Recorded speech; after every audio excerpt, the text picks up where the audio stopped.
मेरा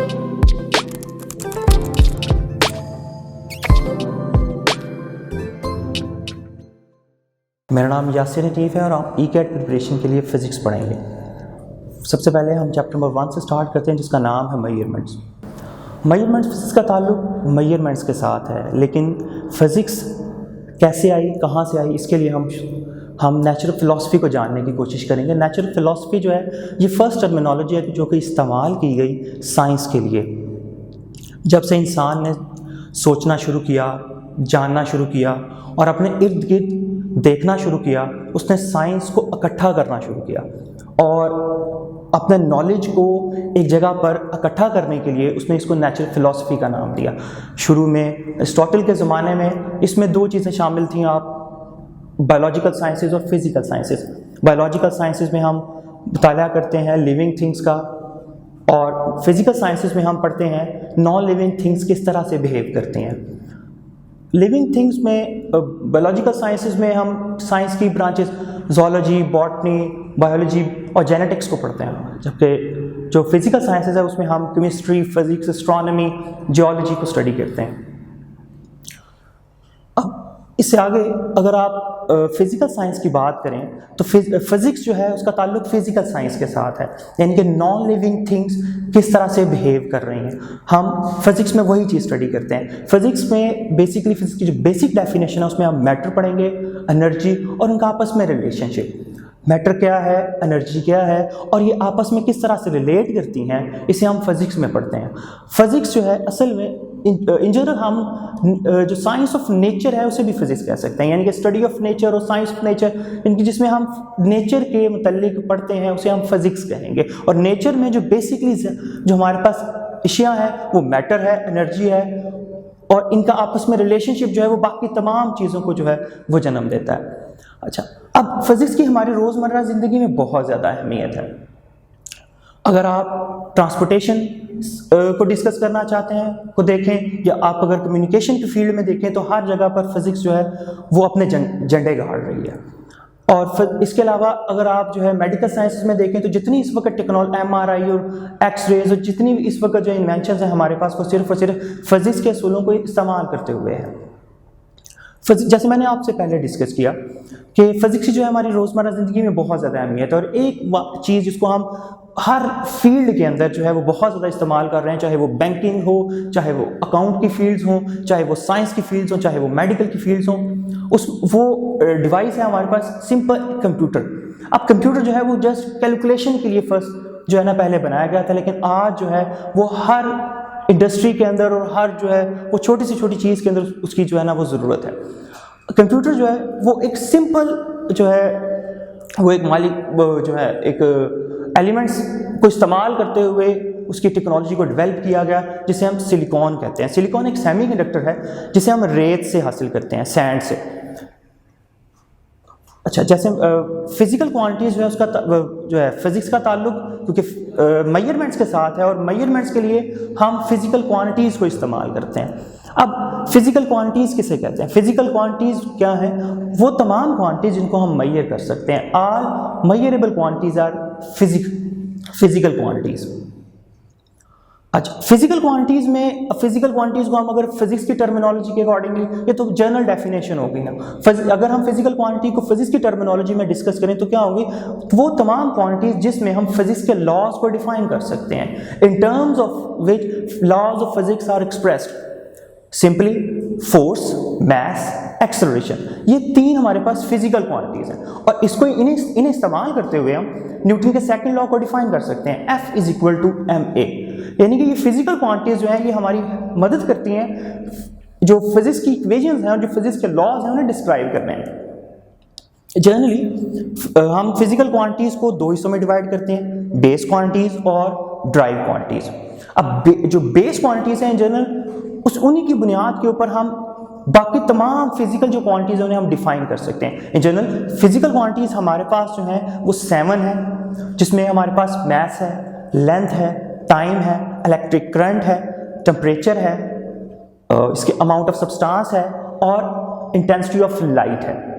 ये हमारे पास टोटल 7 फिजिकल क्वांटिटीज हैं जिनको हम बेस क्वांटिटीज कहते हैं। इसके अलावा बाकी तमाम फिजिकल क्वांटिटीज जो इन बेस क्वांटिटी से ड्राइव की जाती हैं उन्हें हम ड्राइव क्वांटिटीज कहते हैं, जिसमें हमारे पास जो है वो मुख्तलिफ किस्म की क्वांटिटीज आ जाती हैं। एरिया, वॉल्यूम, डेंसिटी जो है ना ज़्यादा जो है अब इसको नोट करने के लिए हम रेफरेंस के तौर पे जो है वो एक टेबल जो है वो आपको दिखा रहे हैं, आप उसे काइंडली देख सकते हैं, जिसमें आपको एरिया नज़र आएगा, वॉल्यूम नज़र आ रहा है, डेंसिटी है, फ्रीक्वेंसी है, और ये किस तरह से दूसरी जो बेस क्वांटिटीज़ हैं उनके साथ रिलेट करती हैं वो भी आप जो है इसमें देख सकते हैं। सिंपली मैं एक एग्जांपल ले लेता हूँ। प्रेशर जो है उसमें उसका जो यूनिट है वो पास्कल है। अगर आप उसके जो है फंडामेंटल यूनिट्स के ऊपर गौर करें जो कि न्यूटन पर मीटर स्क्वायर है, अगर आप उसमें भी मजीद देखें तो किलोग्राम, आपको उसमें किलोग्राम नजर आएगा, मीटर नजर आएगा और पर सेकंड स्क्वायर नजर आएगा। यानी कि जो प्रेशर है ये एक फिजिकल क्वांटिटीज है जो क्वांटिटी है जो कि मास, लेंथ और टाइम के कॉम्बिनेशन से है वो हमें मिलती है। इसके अलावा आप रेफरेंस के लिए जो है वो पॉज करके टेबल जो है वो देख सकते हैं। अच्छा, नेक्स्ट, अब ये जो फिजिकल क्वांटिटीज है मैंने डिवाइड कर लिया उसे बेस और ड्राइव में। अब ये जो फिजिकल क्वांटिटीज है इनको मेजर कैसे करते हैं, जिसका ताल्लुक हमारे कोर चैप्टर के साथ है। तो सबसे पहले हमारी जो मेजरमेंट्स हैं वो किस तरह से होंगी, हम किसी भी बेस क्वांटिटी को मेजर करने के लिए 2 सिंपल स्टेप्स जो है ना वो फॉलो करते हैं। अब वो सिंपल स्टेप्स क्या हैं? सबसे पहले आपके पास मेजरमेंट के लिए कोई स्टैंडर्ड जो है वो होना चाहिए, और स्टैंडर्ड के अलावा जो हमें चीज़ चाहिए वो है एक रेगुलर प्रोसीजर जिसको हम इस्तेमाल करते हुए हम उस चीज़ को मेजर करेंगे। अब स्टैंडर्ड जो है इसकी 2 बेसिक प्रॉपर्टीज़ हैं। स्टैंडर्ड की 2 बेसिक प्रॉपर्टीज़ हैं। फर्स्ट वन क्या है? असेसेबल। सेकंड है इनवेरिएबल। असेसेबल का सिंपली ये मतलब है कि वो हर आम बंदे के लिए भी मैसर हो, और इनवेरिएबल का क्या मतलब है कि वो आम बंदे के लिए भी वही वैल्यू रखता हो जो किसी खास या किसी दूसरी जगह पे वैल्यू रखता है। असेसेबल यानी कि वो हर एक के लिए मुमकिन है, हर एक उसको इस्तेमाल कर सकता है, और इनवेरिएबल यानी कि उसकी जो वैल्यू है वो सब हर जगह पर, पाकिस्तान में, पाकिस्तान से बाहर या किसी भी जगह पर, किसी एक इलाके में किसी दूसरे इलाके में एक जैसी है, वो चेंज नहीं होती। ये स्टैंडर्ड की बेसिक 2 जो है वो खुसूसियात है जिन्हें हमें जहन में रखना है उसे उसका तयन करते हुए। दूसरे नंबर पे मैंने आपसे कहा कि हम कोई प्रोसीजर फॉलो करते हैं, जैसे कि आप जो है वो देख सकते हैं डायग्राम में कि हमारे पास एक फिजिकल बैलेंस है और हम एक स्टॉप वॉच जो है उसका वेट करना चाहते हैं। मैंने एक जो है ना एक साइड पर मैंने आप देख सकते हैं वॉच पड़ी हुई है, और दूसरी साइड पे हमने स्टैंडर्ड मेजरमेंट के लिए जो है वो वेट रखे। अब वेट और वो जो वॉच है उसके, अब ये इन जनरल मैं आपको ये सेकंड स्टेप जो है ना वो डेमोन्स्ट्रेट कर रहा हूँ कि हम वो प्रोसीजर किस तरह से अडॉप्ट करते हैं। हमने स्टॉप वॉच की मेजरमेंट करनी है, सेकंड साइड पर हम जो है वो वेट यूज कर रहे हैं, और यही इन जनरल हमारा प्रोसीजर होगा कि दोनों की जो पोजीशन है उसे बैलेंस करते हुए हम स्टॉप वॉच का मैथ कैलकुलेट कर सकते हैं। तो ये एक मैथ को मेजर करने के लिए सिंपल सा प्रोसीजर था। लेंथ को मेजर करने के लिए हम स्केल यूज करते हैं, इस तरह से जो है हम टेम्परेचर को मेजर करने के लिए हम जो है वो थर्मामीटर का इस्तेमाल करते हैं जिसके ऊपर स्केल है। पूरा प्रोसीजर को अडॉप्ट करते हुए हम मेजरमेंट्स ले लेते हैं। अब ये जब मेजरमेंट्स हम लेंगे तो मेजरमेंट्स किस तरह से ली जाएंगी? मेजरमेंट्स लेने के लिए खास प्रॉपर यूनिट्स का इस्तेमाल किया जाता है, और सिस्टम इंटरनेशनल में हम इन जनरल 1960s के बाद हम 3 जो है ना यूनिट्स, जो जनरल डिफरेंट टाइप्स के यूनिट्स हैं उनका इस्तेमाल करते हैं, जिसमें पहले नंबर पे हमारे पास बेस यूनिट्स, और ये जनरली जैसे बेस क्वांटिटीज़ हैं, बेस क्वांटिटीज़ के जो यूनिट्स हैं उनको हम बेस यूनिट्स जो हैं वो कहेंगे। जैसे हमने कहा बेस में हमारे पास मैस है, तो मैस का यूनिट हमारे पास किलोग्राम है। बाकी जो है ये जो डायग्राम है आप इसमें जो है वो देख सकते हैं, उसमें आप मुख्तलिफ क्वांटिटीज़ उसके यूनिट्स जो हैं वो बताए गए हैं। सेकेंडली ड्राइव क्वांटिटीज़ के जो यूनिट्स हैं उन्हें हम ड्राइव क्वांटिटीज़ के यूनिट्स हैं उन्हें हम ड्राइव यूनिट्स कहेंगे, और ये वही बेस क्वांटिटी से ड्राइव किए गए होंगे, और इसमें बेस यूनिट्स ही इस्तेमाल किए जाएंगे। मैस के किलोग्राम, तो अगर आप जैसे मैंने पहले डिस्कस किया प्रेशर, तो प्रेशर के अंदर हमारे पास किलोग्राम, मीटर, लेंथ, मैस के लिए किलोग्राम, लेंथ के लिए मीटर और टाइम के लिए सेकंड इस्तेमाल किया गया है। Third one international system of units जो कि 1960s में दिया गया, इसमें जो सबसे अहम चीज़ वो ये थी कि इसमें कुछ ज्योमेट्रिकल यूनिट्स को भी डिफाइन किया गया जिन्हें हम सप्लीमेंट्री यूनिट्स कहते हैं। सप्लीमेंट्री यूनिट्स इनकी तादाद जो है वो 2 है। ये इन जनरल ज्योमेट्रिकल यूनिट्स हैं जो कि प्लेन एंगल और सॉलिड एंगल को रिप्रेजेंट करते हैं। जैसे कि आप डायग्राम में देख सकते हैं, हमारे पास दो जो है सप्लीमेंट्री यूनिट्स हैं। सबसे पहले नंबर पे जो है प्लेन एंगल की हम यूज़ करते हैं रेडियन, और इस तरह से सॉलिड एंगल के लिए हम यूज़ करते हैं स्टेरेडियन। आप डायग्राम में देख सकते हैं कि एंगल थीटा जो है वो एक सेक्टर को रिप्रेजेंट कर रहा है। एक सेक्टर में बनने वाला एंगल है जिसका रेडियस दिखाया गया है कैपिटल आर से, और सेक्टर का की जो सर्कमफ्रेंस है और वो जो उसका सेक्टर है उसको एस से रिप्रेजेंट किया गया है। अब ये जो एंगल थीटा है ये रेडियन में डिफाइन किया जाएगा अगर ये 1 रेडियन के इक्वल होगा अगर जो सेक्टर की जो लेंथ s है उसकी अगर जो लेंथ है उसे हम r के इक्वल कर दें। तो आप देख सकते हैं s डिवाइड बाय r है, और अगर s और r इक्वल हो तो थीटा रेडियन किसके इक्वल होगा? 1 रेडियन के। इस तरह से ओवरऑल अगर आप कंप्लीट सर्कल की बात करते हैं तो 2 पाई रेडियन जो है वो 360 डिग्री के इक्वल होता है। इसी तरह से जो स्टेयर रेडियन है आप देख सकते हैं ये एक 3 डायमेंशनल एंगल है, सफेरिकल, ये हम स्फेयर के अंदर इसे सपोज करते हैं। मैं एक सिंपल सी एग्जांपल देता हूँ इसकी कंप्लीट डेमोन्स्ट्रेशन के लिए कि वाटरमेलन, हम एक वाटरमेलन, मैं सिंपल एग्जांपल दे रहा हूँ वाटरमेलन की, कि जो है आप उसमें से जो है ना एक पीस जो है वो अलग करते हैं उसका। अब वो जो वाटरमेलन का आपने पीस अलग किया है, अगर आप उसे गौर से देखें तो हमारे पास एक जो है एक रीजन डिफाइन हो गया उस वाटरमेलन में। अब वो जो वाटरमेलन का अब अगेन ये मैंने जो है ना एक एग्जांपल की दिया था, अब आपने जो है ना शेप की तरफ आ जाए उसमें। अब आप वो जो आपने वाटरमेलन का पीस जो है वो सेपरेट किया है, उसका जो अपर एरिया है वो आप उसको यहाँ पे स्फेयर से कंपेयर अगर करें तो वो f को कोरिस्पॉन्ड करता है, और उसकी जो आपने रेडियस जो है वो स्फेयर के तौर पे वो r से रिप्रेजेंट करता है। और उसमें जो एंगल बन रहा है 3 डायमेंशनल एंगल जिसे गैमा से रिप्रेजेंट किया गया है वो स्टेरेडियन एंगल है। ये स्टेरेडियन एंगल किस तरह से डिफाइन किया जाएगा? इसको हम डिफाइन करेंगे upper area f divided by r square, radius का स्क्वायर। अब ये जो हमारे पास ओमेगा स्टेरेडियन एंगल है ये 1 स्टेरेडियन के कब इक्वल होगा? अगर आप f को जो कि अपर सरफेस एरिया है इसे हम r स्क्वायर के इक्वल ले लेते हैं। r square divide by r square is equal to 1, यानी कि जो स्टेरेडियन एंगल है वो 1 स्टेरेडियन के इक्वल होगा अगर अपर सरफेस जो है उसका एरिया रेडियस के स्क्वायर के इक्वल हो जाए।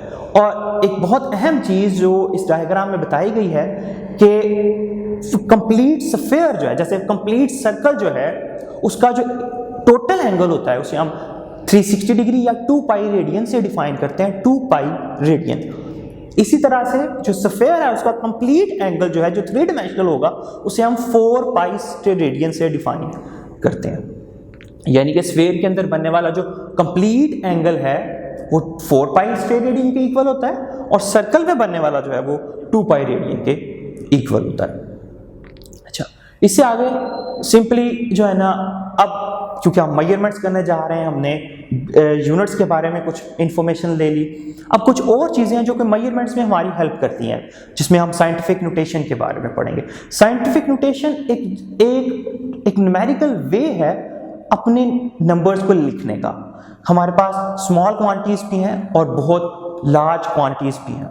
सिंपली अगर आप मास ऑफ इलेक्ट्रॉन डिफाइन करें, अगर आप मास ऑफ इलेक्ट्रॉन डिफाइन करते हैं जिसकी वैल्यू जो है वो 9.1 किलोग्राम है। अब ये इतनी स्मॉल वैल्यू है कि अगर मैं इसमें जीरो ऐड करने लगूं तो वो जीरो जो है वो बहुत ज़्यादा जो तादाद में है, जिसे मैं आम लिख नहीं सकता। तो उसके लिए हम साइंटिफिक नोटेशन की फॉर्म जो है वो यूज़ करते हैं, जिसमें जैसे मैंने पहले डिफाइन किया, इलेक्ट्रॉन के मास को हम कैसे रिप्रेजेंट करेंगे? 9.1 × 10⁻31 kg। अब इसमें जो साइंटिफिक नोटेशन की जो बेसिक डेफिनेशन है उसमें जो फर्स्ट डिजिट है वो लाजमी तौर पे नॉन जीरो होना चाहिए। 9.1 9 is a non zero number. एक और एग्जांपल से इसको बताता हूं मैं, जैसे कि आपके स्क्रीन पे नजर आ रही है 2.73 × 10⁻⁴ एक नंबर, ये साइंटिफिक नोटेशन में लिखा गया है। इसका जो स्टार्टिंग नंबर है, जो फर्स्ट नंबर है वो 2 है, और यही जो है वो साइंटिफिक नोटेशन की जो है वो बेसिक डेफिनेशन भी है कि जो स्टार्टिंग नंबर्स हैं साइंटिफिक नोटेशन के वो लाजमी तौर पे नॉन जीरो होना चाहिए। मिसाल के तौर पे मैं एक सिंपल एग्जांपल कोट कर देता हूँ, 0.03 × 10⁻⁵ 0.03 × 10⁻⁵ क्या ये साइंटिफिक नोटेशन में रिप्रेजेंट किया गया? बिल्कुल भी नहीं, ये साइंटिफिक नोटेशन में नहीं है, क्योंकि इसका जो स्टार्टिंग नंबर है वो नॉन ज़ीरो नंबर नहीं है, बल्कि 0.0, ये साइंटिफिक नोटेशन नहीं होगी। बेशक इसमें 10⁻⁻5 भी आ रहा है। अच्छा, इसके अलावा जो हम कैलकुलेशन में बहुत ज़्यादा इस्तेमाल करते हैं वो प्रीफिक्सेस हैं। प्रीफिक्सेस यानी कि जिनको कुछ खास हमारे पास टिपिकल क्वांटिटी नंबर्स हैं जिसको हम 10 की पावर्स में डिफाइन करते हैं, और ये पूरी हमारे पास एक चेन है जो कि 10⁻18 से शुरू होती है और 10⁻18 तक जाती है।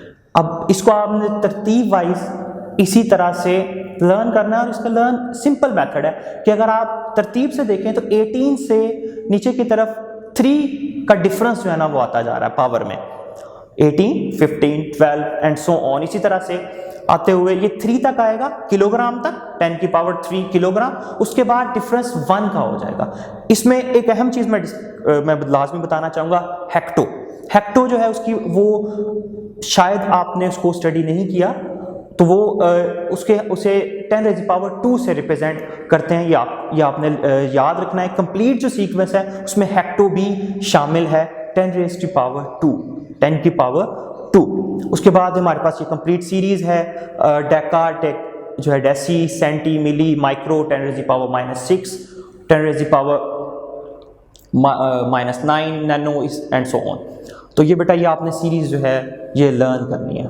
अच्छा, ये अभी तक जो हमने स्टडी किया है उससे रिलेटेड मैं कुछ MCQs डिस्कस करना चाहूँगा। सबसे पहले ये फिजिकल क्वांटिटी से रिलेटेड एक MCQ है। The quantities like mass, length, time, electric charge, temperature, luminance of light and mole are the examples of dash quantities.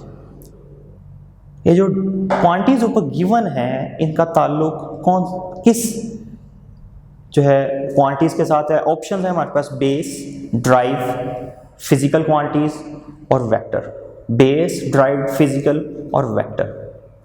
अगर आप MCQ ज़रा गौर से इसको देखें तो mass, length, time, electric charge, temperature, luminance of light और मोल, हमारे ज़हन में फ़ौरन से जो चीज़ आती है उसका आंसर बनता है, आप कह सकते हैं जी, बेस। लेकिन बेटा ये जो जल्दबाजी है ये एग्ज़ाम में आपके काम नहीं आएगी।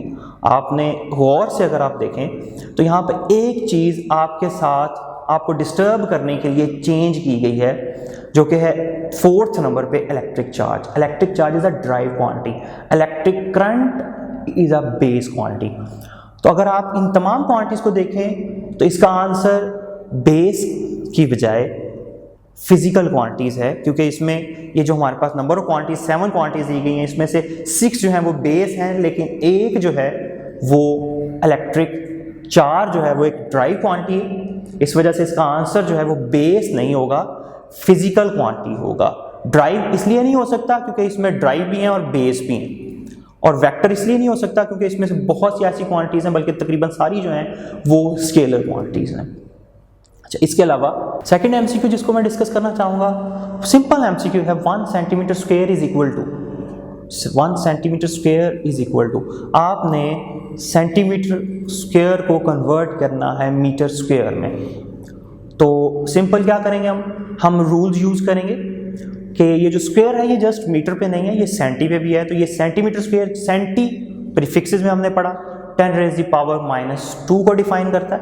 तो अगर आप 10⁻⁻² का स्क्वायर लें तो हमारे पास आएगा 10⁻⁻4। और अगर आप उसे सिंपल न्यूमेरिक्स में लिखें तो उसे हम इस तरह से लिख सकते हैं 0.0001 मीटर स्क्वायर। तो आंसर जो है वो जो हमारे पास ऑप्शन थी उसमें से ए ऑप्शन जो है वो ठीक आंसर है।